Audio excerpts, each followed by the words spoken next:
Ladies and gentlemen,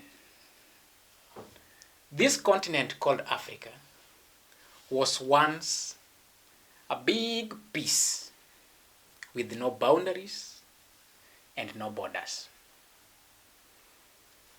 Only that there existed different communities with different territories, different languages, and different cultures. So by 1914, apart from Liberia and Ethiopia, the rest of Africa had been colonized. By this time, Britain, Germany, France, Italy, Belgium and Portugal were all in Africa, competing for colonies to boost their social, economic, and political standing. So there's this question: what could have led to the scramble for colonies in Africa, a continent which was peaceful, just minding its business and probably not even aware of the existence of other continents? Number one, there is what I'll refer to as economic factors. There was industrial revolution in the whole of Europe, and the revolution led to search for markets for European manufactured goods in Africa.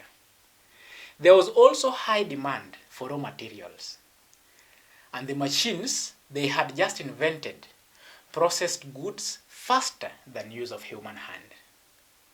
The Europeans came to Africa in search of raw materials like cotton, palm oil, copper, and iron ore.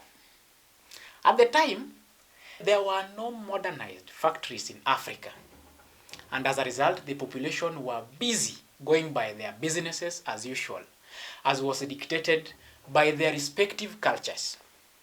So the Europeans saw this as a loophole and considered getting cheap labor, which was readily available in Africa, after the abolition of slave trade, which was there before.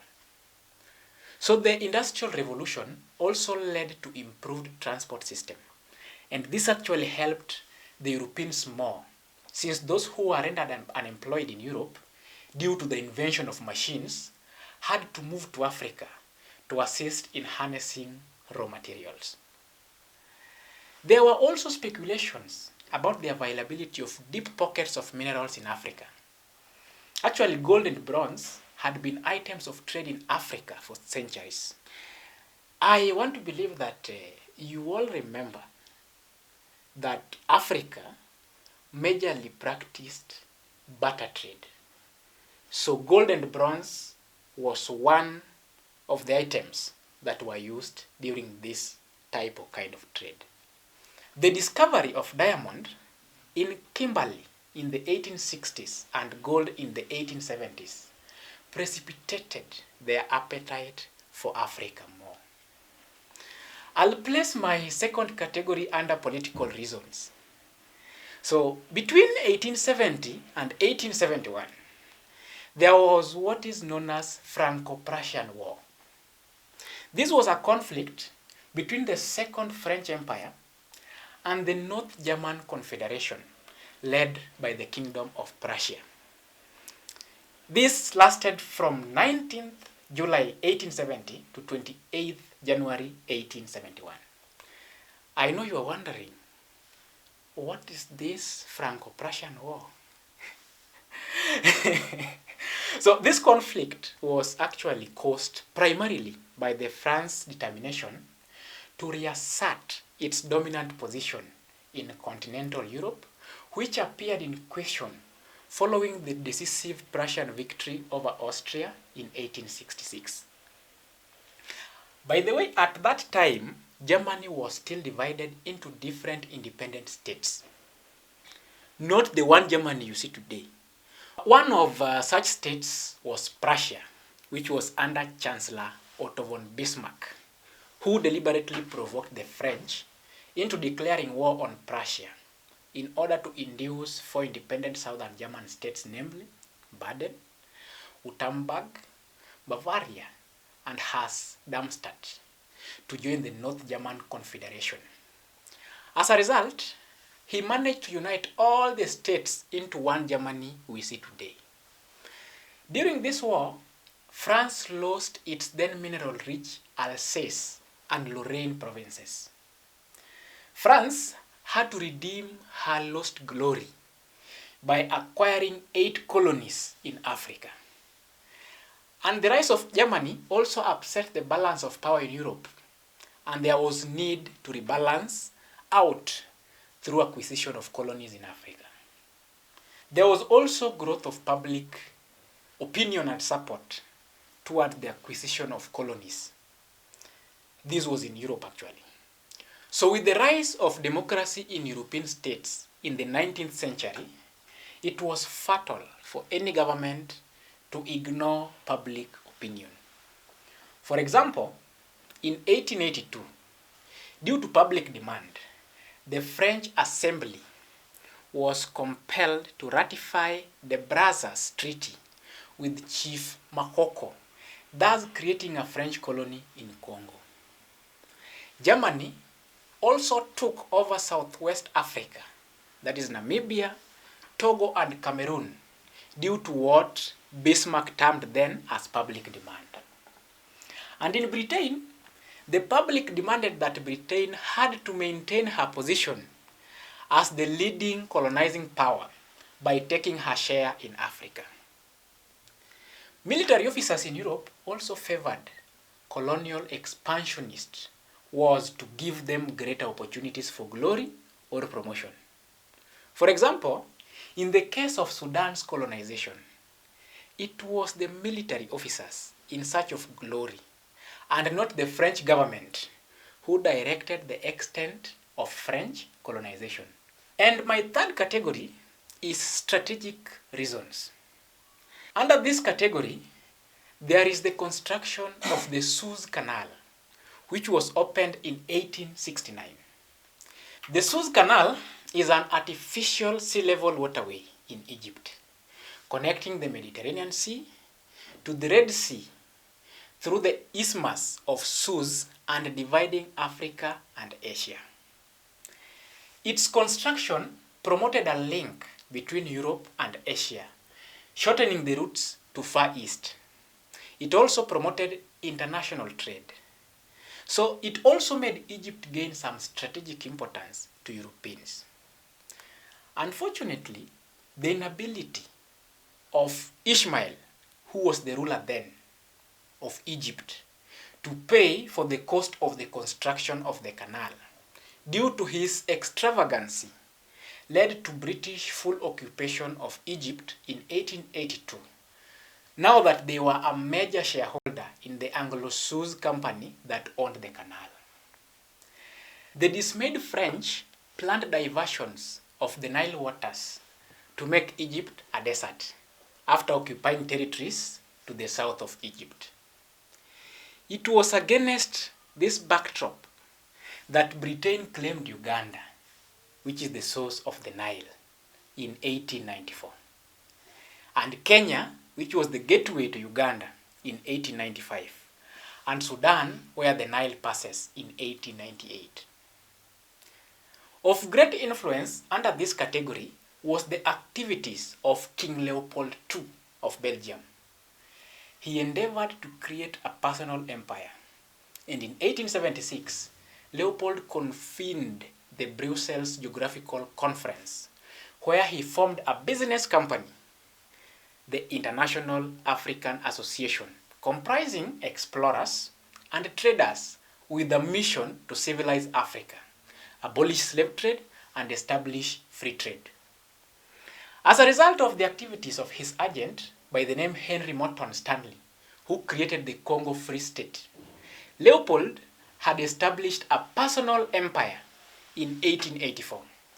It was the activities of King Leopold that led to intense rivalry amongst European nations over Congo that led to the convening of the Berlin Conference in 1884. The fourth category is social reasons, and under this, the work of Christian missionaries in Africa played a role. They created an atmosphere of friendship with Africans by giving them gifts like clothes and drinks, introducing economic activities like farming, carpentry, electrical work among Africans that were important virtues in the process of colonization. So, whenever the missionaries were in danger, they pressurized their home governments to protect them. The missionaries had direct contact with the people of the interior of Africa, and they were frontrunners who paved way for the colonialists through their works. They preached peace, love, and hard work, and hence calmed down the emotions of Africans towards the Europeans. Some of them wrote exaggerated reports about Africa to convince Europeans to take interest in Africa. So basically, some of the European powers, you realize they had no interest in Africa. But then through the works of the missionaries, these missionaries send back messages to the countries where they came from, and they advise their governments to come and take charge of some of the areas or territories within Africa. Secondly, the growth of European population steadily to about 420 million in the 19th century led to the quest for new outlets to resettle the population. For example, Britain settled some of her people in Australia, New Zealand, USA, Canada, and South Africa that they had colonized before. Germany, Portugal, and Dutch also had to find places in Africa to settle some of their people. The humanitarians in Europe, like William Wilberforce, Granville Sharp, and the missionaries who led the crusade against slave trade, advocated for colonization of Africa in order to stop it and introduce legitimate trade. So when slave trade was abolished, many European nations used it as an excuse to remain in some parts of Africa, control the region, enforce the anti-slavery treaties, and promote legitimate trade. I'll categorize my last bit as the pull factors. There were pockets of minerals in various parts of Africa, and ivory awaiting exploitation. These attracted the Europeans. The existence of navigable rivers, for example, rivers like Congo and Niger, made transportation easy. So most of African communities were also decentralized with no military structures, therefore offering little resistance to European invasion. In November 15th, 1884, Otto von Bismarck, the first Chancellor of Germany, at the request of Leopold II of Belgium, organized the Berlin Conference, which was concluded on 26th February 1885. The aim of this particular conference was to discuss the partitioning of Africa, establishing rules to amicably divide resources among the Western countries at the expense of the African people. The forerunners to the process of partitioning Africa were the early explorers, missionaries, and traders.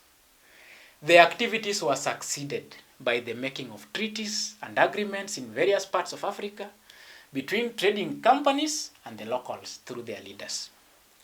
In places where the Europeans employed diplomacy, they won the support of many Africans who collaborated with the intruders.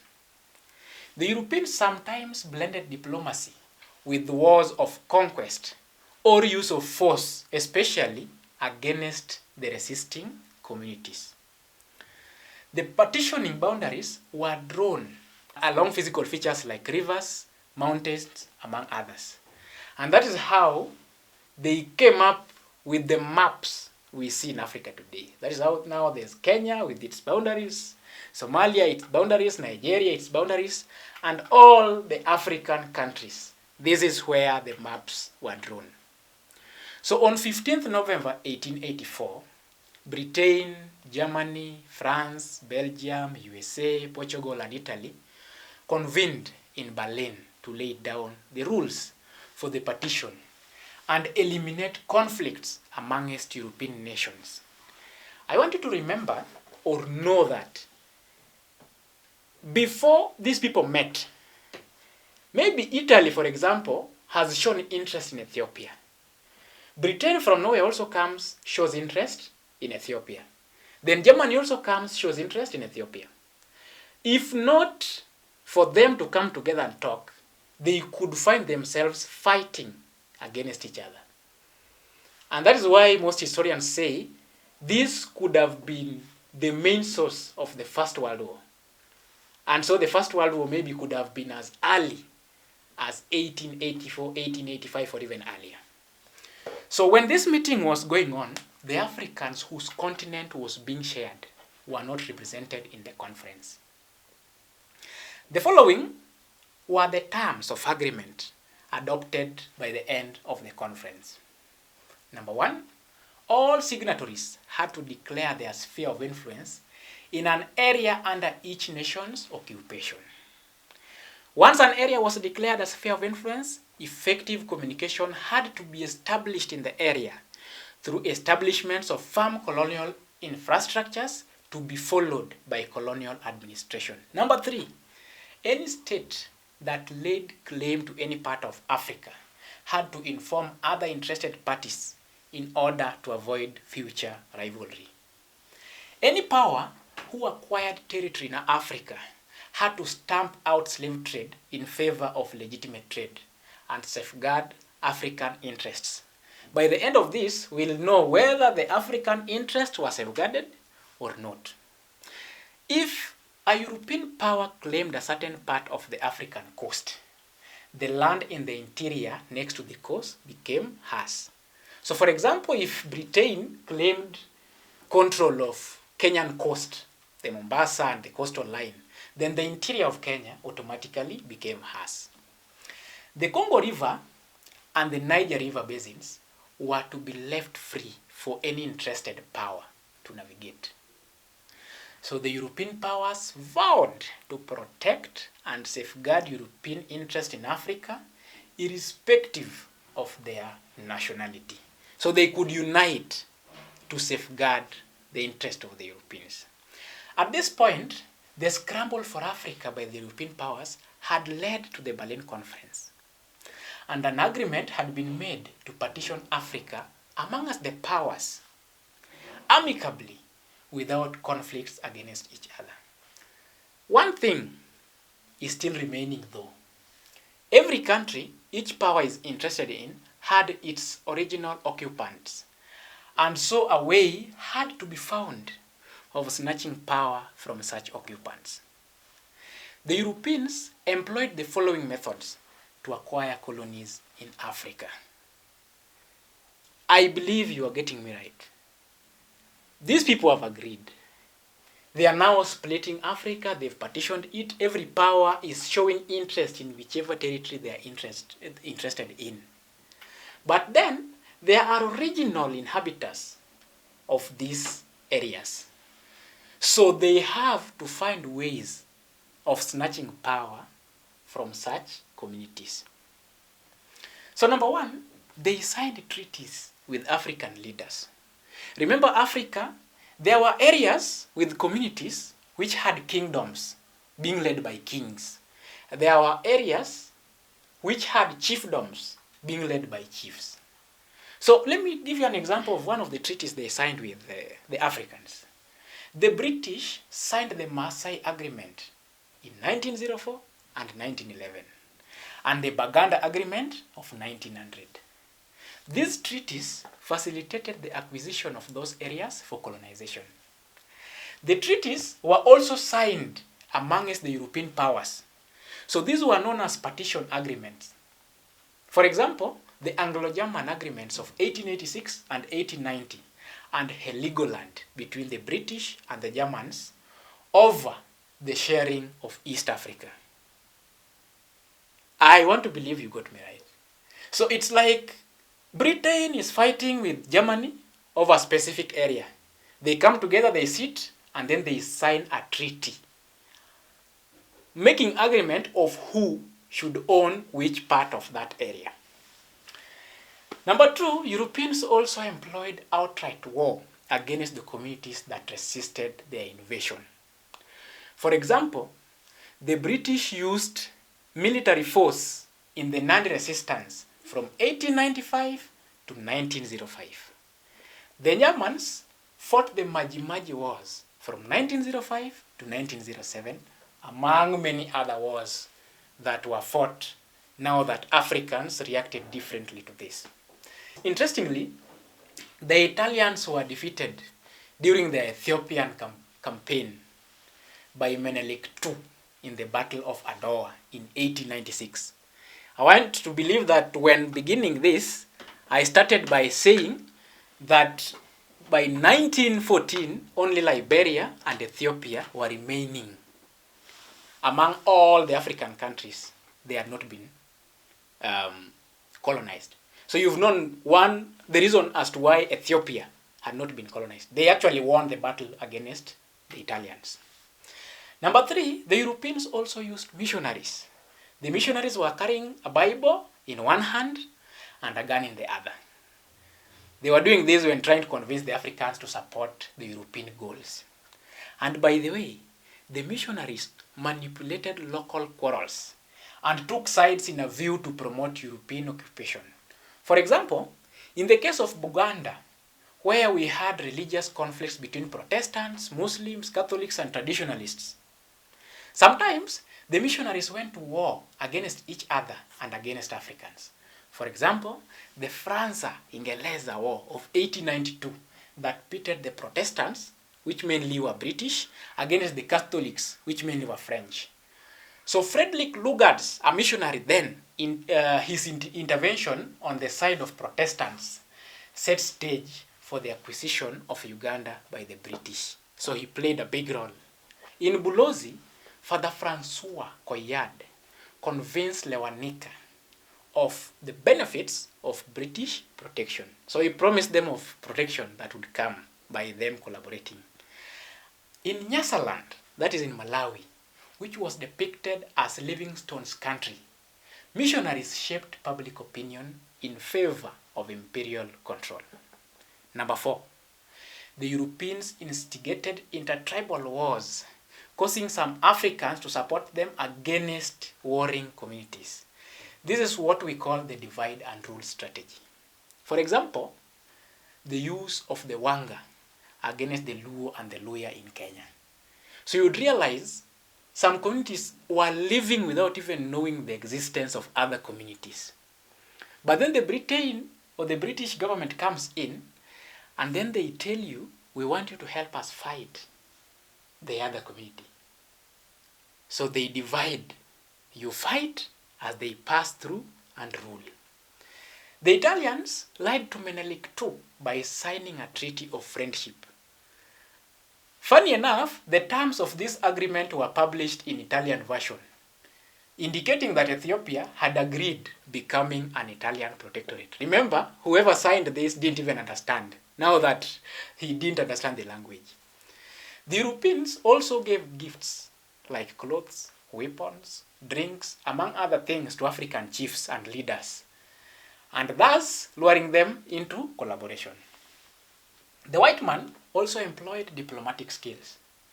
This involved building relations with African leaders, which were later used to acquire the areas. The British employed this method in Maasai land and Yoruba land. At times, the white man blended diplomacy and force. The British, for example, initially signed treaties with the Ndebele, but they fought them during the Ndebele War of 1897, going against the treaty. So the following were the impacts of the Partition of Africa. I'll categorize them into different areas or categories. Number 1, let me talk about the political effects. Number 1, introduction of European administration minimized intertribal wars and civil strife. Let me make you understand that when these African communities were living together, some of them were hunters and gatherers. Some of them actually were farmers, so they were keeping livestock. And the communities that kept livestock kept raiding each other, so they raid, take the livestock, and then go away with it. But then after the British had now put up their administration in these countries, such wars were brought to an end, because if you tried that, then you were caught by the law. And so the government put in place security apparatus to ensure this didn't happen. It also led to development of strong African leadership and beginning of state formation. Colonial government structures inherited by most independent African states have continued to be models of governments in African countries. Look at Kenya and then look at Britain. Kenya, you realize that the very structures that were left by the British government or the colonial government are the very systems that Kenyans use to date. In as much as Kenyans had a change in the constitution in 2010, most of the structures left by the British, the colonial government, are the very systems that operate in Kenya today. Rise of African nationalism to fight colonialism led to the development of African political awareness. Then the Europeans gained fame, prestige, and national glory by having colonial possessions. Now, negatively, it led to collapse of African traditional political systems and leadership. So the chiefdoms, the kingdoms, among many others, were eradicated. Use of divide and rule promoted ethnic disunity that continues to trouble Africa many years after independence. And that is why you realize that the politics of Africa, the elections of Africa, are majorly based on ethnicity. It started back when the colonial government was in place. Boundary creation split apart many African communities. For example, the Somali are found both in Kenya and in Somalia. The Maasai are in Kenya and in Tanzania, and the Ewe in Ghana and Togo, among many others. In some cases, some communities whose cultures were incompatible found themselves bunched together. Let me talk of the second category, which is social impacts. Through the protection offered to missionaries, it stimulated the spread of Christianity to various parts of Africa. And with the coming of Christianity, African culture was lost. You realize that even today, if you try practicing African culture, that is seen as backwardness. So all that was eradicated by the coming of Christianity, which was spread by the missionaries. It also led to development of urban centers. Some towns grew as centers of administration. For example, in Kenya, there's Nairobi and Machakos. Others grew as railway terminus, for example, Kisumu. Yeah? That is the railway terminus, the railway that was coming from Kenya headed all the way to Uganda. African welfare was boosted. Some Africans benefited from Western education and health facilities introduced by the Europeans. European languages were introduced in Africa. And for sure today, you'll realize that each country in Africa speaks the language of the colonizer. Like in Kenya today, we speak English. We've even put it as one of our national languages. Go to Burkina Faso, you'll realize, or you'll find them speaking in French. So that came by as a result of colonization. Negatively, it created landlessness as European settlers appropriated African land. Unfortunately, when Africans won this war, their leaders decided to amass their wealth and even take over land that was theirs, but then the Europeans took from them. So when the Europeans were sent away, their own leaders then decided to take this land. They grabbed this land. Very interesting. The Africans adopted some negative aspects of Western culture. Today, talk of LGBTQ.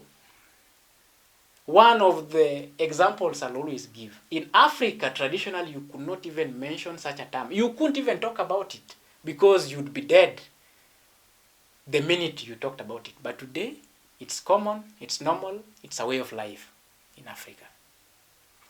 Many Africans lost their lives through resistance. My third category is economic effects. There was construction of roads, railway, and other forms of infrastructure which helped to open up the interior. Imperialization helped widen market for African produce, especially with the establishment of local industries.